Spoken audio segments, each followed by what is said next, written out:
வணக்கம்.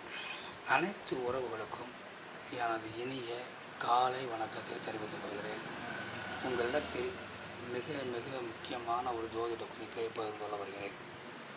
ஒரு ஜாதகத்தை பார்த்துடன் நாம் சொல்லிவிடலாம். இந்த ஜாதகர் வருங்காலத்தில் மதிப்பு, மரியாதை, செல்வம், செல்வாக்கு, அந்தஸ்து அனைத்தும் பெற்று தனக்கென ஒரு பாதையை அமைத்து தனக்கென ஒரு புகழை ஏற்படுத்தக்கூடிய ஒரு வழிவகையை தேடிக்கொள்வார் என்று நாம் சொல்லிவிடலாம். இப்படிப்பட்ட கிரக அமைப்புகள் ஏராளம் இருக்கின்றன. அதில் ஒரு கிரக அமைப்பை மட்டும் வைத்து இப்பொழுது நாம் பலன் சொல்ல பார்ப்போம்.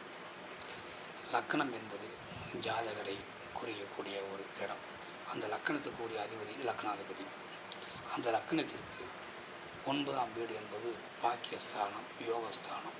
ஒரு ஜாதகரை நல்ல நிலைமைக்கு மதிப்பு, மரியாதை, அந்தஸ்து, செல்வம், செல்வாக்கு இந்த நிலைகளை கொடுக்கக்கூடிய ஒரு தகுதி அந்த யோகாதிபதி லக்னாதிபதிக்கு 9ஆம் வீட்டு அதிபதியான பாக்கியாதிபதிக்கு உண்டு.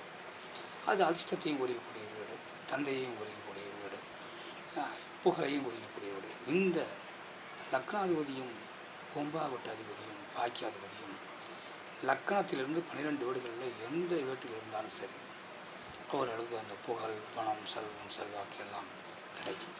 அது ஒரு பக்கம் இருக்கட்டும். இருந்தாலும் லக்னத்தில் அவர்கள் சேர்ந்திருந்தால் இது மிகுந்த பலனை கொடுக்கும். சரி, லக்னத்தில் இல்லையா, சுகஸ்தானம், வீடு, மண்மனை, வண்டி, வாகனம், சுபோகங்கள், உயர்கல்வி,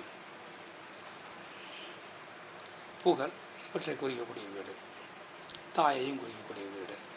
இந்த வீட்டில் அந்த லக்னாதிபதியும் பாக்கியாதிபதியும் இருக்கிறார்களா, இது சிறந்த பலனை தரும். சரி, இங்கே இல்லையா, லக்னத்திற்கு 9ஆம் வீடு பாக்கியாதிபதி உரிய வீடு.